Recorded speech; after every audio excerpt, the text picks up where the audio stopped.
بسم اللہ الرحمن الرحیم۔ السلام علیکم۔ شاید تربیت کی کمی تھی یا پھر مجھے میرے حسد کی سزا ملی ہو۔ کچھ یوں کہ میں ایک پڑھی لکھی لڑکی تھی، میرا تعلق ایک مقامی سیاستدان گھرانے سے تھا، اور پھر میرے گھر کے اندر بھی ہر وقت سیاست ہی چلتی رہتی تھی، کیونکہ گھر کے تمام کام میری والدہ کی مرضی سے ہوتے تھے۔ میرے والد صاحب 4 بھائی تھے، باقی تینوں بھائیوں کی بیویوں کو حکم تھا کہ وہ میری والدہ کی ہر بات کو حکم سمجھے۔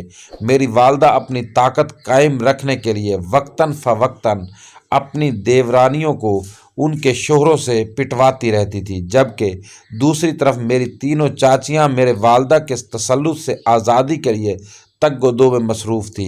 وہ اپنے گھروں میں خود مختار ہو کر فیصلے کرنا چاہتی تھی۔ یہی وجہ تھی کہ وہ میری والدہ کو اچھا نہیں سمجھتی تھی۔ میں نے جب سے ہوش سنبھالا تھا اپنے گھر کی اس سیاست کو دیکھنے لگی تھی۔ جب 7ویں کلاس میں پہنچی تو میری والدہ نے مجھے اپنے ساتھ شامل کر لیا، اور میں نے اپنی والدہ سے گھر میں حکمرانی کرنے کا ہنر سیکھ لیا۔ خیر، وقت گزرتا گیا اور میری شادی ہو گئی۔ میرے سسرال والے انتہائی نیک سیرت اور بھولے بھالے سادے لوگ تھے۔ میرے شوہر کے علاوہ ان کا ایک بڑا بھائی تھا جو شادی شدہ تھا۔ مجھے سسرال جاتے ہی ہاتھ کا چھالا سمجھ لیا گیا۔ میری جیٹھانی ساس اور نندیں میرا بہت خیال رکھتی۔ میری جیٹھانی انتہائی سادہ لو اور ان پڑھ تھی۔ میں نے بھی والدہ کی طرح گھر میں حکمرانی کرنے کے لیے سیاست شروع کر دی۔ شروع کے دنوں میں مجھے کوئی خاص کامیابی نہ ملی۔ دوسری طرف جب میری والدہ کو میرے سسرال کی سادگی کا پتہ چلا تو انہوں نے مجھے گائیڈ کرنا شروع کر دیا اور کہا کہ کسی طرح اپنی جیٹھانی کو طلاق دلوا کر اپنی چھوٹی بہن کو بھی اسی گھر میں بیاہ دو۔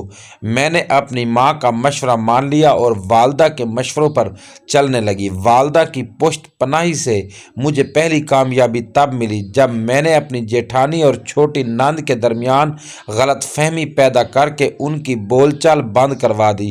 بعد ازاں چھوٹی نند کے ذریعے اپنی نندوں کو اپنے ہاتھ میں کر کے جیٹھانی کے خلاف استعمال کرنے لگی، اور جیٹھانی کے سامنے اس کے ساتھ ہونے والی زیادتی اور ظلم پر مگرمچھ کے آنسو بہاتے ہوئے اس سے ہمدردی بھی جتانے لگی۔ یہاں تک کہ بات اس حد تک بڑھ گئی کہ میں نے اپنی نندوں کو کہہ کر جیٹھانی پر چوری کا الزام لگوایا۔ بات گھر کے مردوں تک گئی، جس کا مردوں نے کوئی خاص ایکشن نہ لیا۔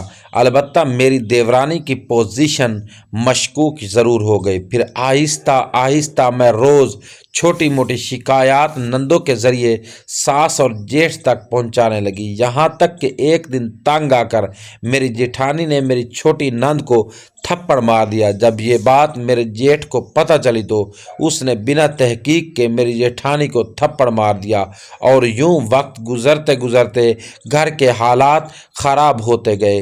میری جیٹھانی سے ہمدردی سب کو ختم ہو گئی تو میں نے آخری چال چلی اور اسی چھوٹی نند کے ذریعے اس پر بد چلن ہونے کا الزام لگایا۔ اس کی گواہ میری نندیں بن گئی۔ یوں میری جیٹھانی کو مار پیٹ کر گھر سے نکال دیا گیا اور طلاق دے دی گئی۔ اس کے بعد میں نے اپنے جیٹھ کا رشتہ اپنی سگی بہن سے کر دیا۔ میری بہن کی شادی سے پہلے میری والدہ چل بسی، اور رخصتی کے بعد جلد ہی والد صاحب بھی گزر گئے۔ اب وقت گزرنے کے ساتھ ساتھ میری نندوں کی شادیاں بھی ہو گئی تو گھر میں ہم دونوں بہنوں کا راج ہو گیا۔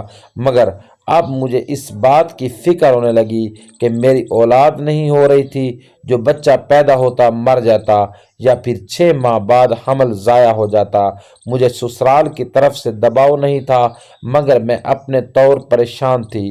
اسی دوران ایک دن میں نے اپنی سگی بہن کو میرے ہی شوہر کے ساتھ حالت غیر میں دیکھ لیا۔